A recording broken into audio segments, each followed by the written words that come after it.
Indefinite tense. कौन सा? Past indefinite tense.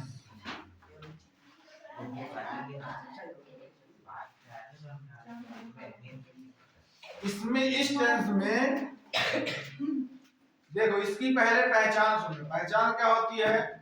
जिस वाक्य के अंत में ता था, ती थी, ते थे, ये और भी आए, आया, गया, खेला, खाया, है ना, सोई, रोई, ई टाइप के भी आते हैं, तो ये कहलाएगा। जैसे उसने पुस्तक पढ़ी, है ना, वह मंदिर गया, ठीक है।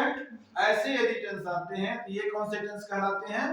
पास्ट इंडेफिनिट टेंस, ठीक है ना। इसकी पहचान लिख लेते हैं पहले। पहचान क्या होगी बताओ जल्दी? ता है नहीं, ये पास्ट है, भूतकाल की बात हो रही ना। ता था, ती थी, ते थे, आया, गया, आई, गई, पढ़ी, लिखी, आदि, पढ़ी, आदि, ठीक है ना। ठीक है। फिर इसका आता है अफर्मेटिव सेंटेंस। अफर्मेटिव सेंटेंस जिसको हम बोलते हैं सकारात्मक वाक्य। Affirmative sentence.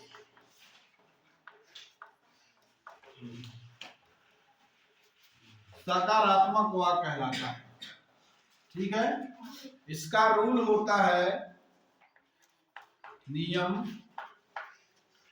कर्ता, sorry subject, English subject plus verb का सेकंड फॉर्म लगेगा इसमें। कौन सा फॉर्म? सेकंड, ठीक है। जैसे हम बोले गो, वेंट, तो वेंट, गॉन, तो गॉन थर्ड रूप हो गया, है ना, तो गॉन मतलब सेकंड रूप हुआ, ठीक है। सॉरी, वेंट जो है सेकंड रूप हुआ। सब्जेक्ट प्लस वर्ब का सेकंड रूप प्लस ऑब्जेक्ट, बस इतना है शॉर्ट, ठीक।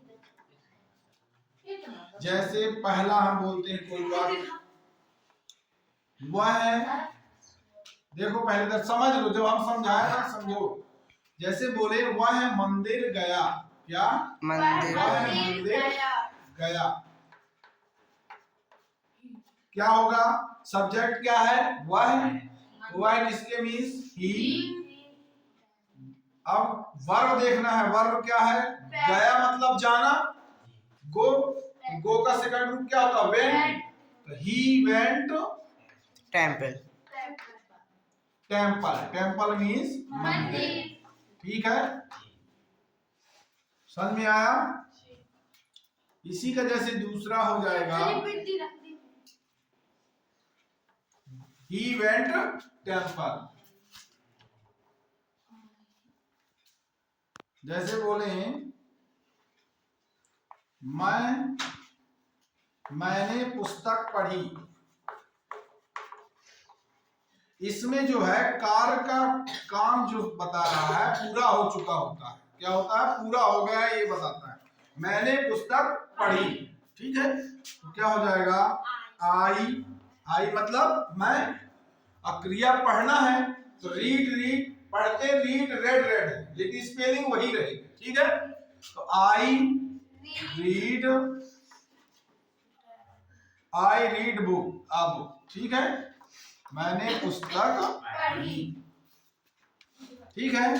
अब इसका आता है निगेटिव। क्या आता है? निगेटिव। निगेटिव का नियम होता है, इसमें एक ही सहायक क्रिया होती है, हेल्पिंग वर्ब जो होती है डिड, बस, चाहे कोई भी सब्जेक्ट हो, चाहे ही वाला हो, सी, इट, वन नेम, है ना, I, we, you, they, two name, कोई भी आएगा उस समय हमें केवल यही रहेगा, डिड ही सहायक क्रिया है, ठीक है। तो लिखोगे सब्जेक्ट प्लस डिड नॉट, क्या लगेगा? डिड नॉट प्लस वर्ब का अब फर्स्ट फॉर्म आ जाएगा। देखो सिंपल में क्या लगा? वर्ब का सेकंड फॉर्म, है ना, लेकिन पेपर में अधिकतर यही पूछता है। क्यों? क्योंकि ये कंफ्यूजन करता है। पहला वर्ब क्या था? क्रिया का सेकंड रूप, अब निगेटिव इंट्रोगेटिव इंट्रोगेटिव नेगेटिव बनाओगे तो उसमें क्रिया का फर्स्ट रूप रहेगा, ठीक है ना। तो वर्ब का फर्स्ट रूप प्लस ऑब्जेक्ट, यहां ध्यान देने की जरूरत है। इसलिए जैसे प्रेजेंट इंडिफरेंट में पूछता है ऐसे पास्ट इंडिफरेंट, क्योंकि कंफ्यूज करने वाले क्वेश्चन रहते हैं। ठीक है, जैसे हमने पहले का बनाया था वह मंदिर गया, ये क्या हो जाएगा, वह मंदिर नहीं गया। क्या हो जाएगा, वह मंदिर नहीं गया, मंदिर नहीं गया। तो क्या हो जाएगा इसका बताओ तुम लोग, ये हो जाएगा he did not, he did not go, go वाला लगेगा, वेंट ना लगेगा। He did not go temple, ये हो गया, ठीक है। दूसरा हो जाएगा मैंने पुस्तक पढ़ी, किसका क्या हो जाएगा, मैंने पुस्तक नहीं पढ़ी, मैंने पुस्तक नहीं पढ़ी।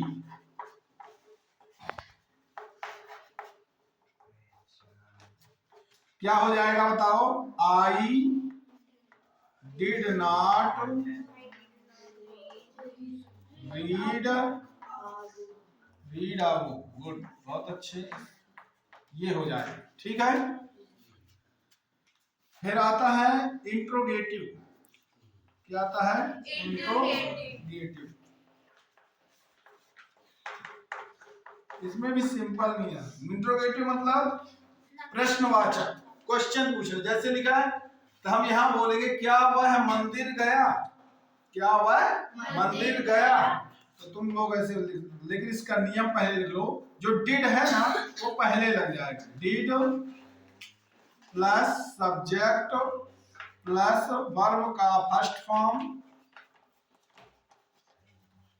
प्लस ऑब्जेक्ट, ऑब्जेक्ट के बाद क्या हो जाएगा, क्वेश्चन मार्क हो जाएगा, क्या हो जाएगा, क्वेश्चन मार्क, ठीक है। पहला इसको हम लिख सकते हैं, क्या वह मंदिर गया, क्या वह मंदिर गया, क्वेश्चन मार्क। दूसरा है क्या मैंने पुस्तक पढ़ी,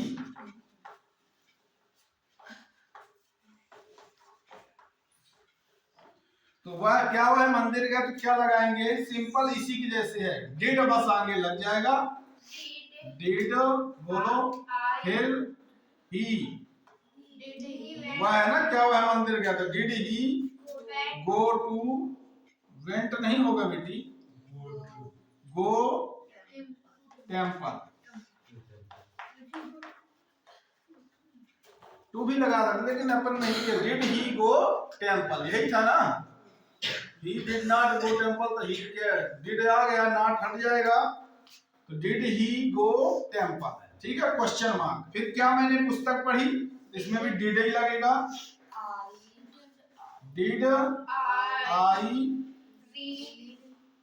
read book, read a book, ठीक है।